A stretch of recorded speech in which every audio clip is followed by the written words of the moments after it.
Hello, this is the Think Dr. Pastor Phil, and I want you to meet Jesus. We're here in the Good News of John, the 2nd chapter, and Jesus is at a wedding feast, and he turns around in verse 7, and it said, he said to the servants, fill the jars with water, as they filled them to the brim.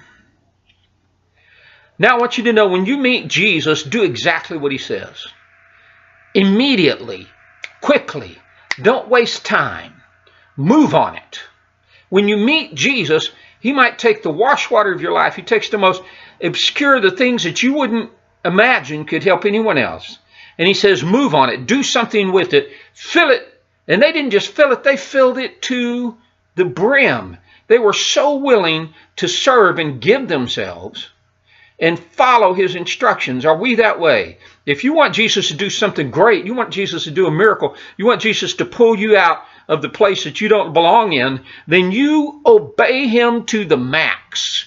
Go ahead and get it to the brim. If somebody asks you to cut the grass, cut it twice. If somebody asks you to trim the hedges, trim them perfectly. If somebody asks you to sweep the floor, sweep that floor and 6 other floors and clean the toilet stools. If somebody asks you to minister the Word of God, and you spend hours and hours and hours in preparation so that you can minister with excellence, do the thing that Jesus asks you to do to the brim. Don't hesitate. You don't know what he's going to do next, but I guarantee you it's going to be great. Father, I pray for my friend.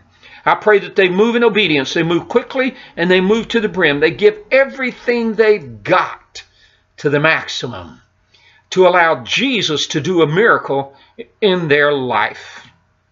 The Lord bless you and keep you. The Lord make his face to shine upon you. The Lord give you peace. I love you because the great love, Jesus Christ, first loved me.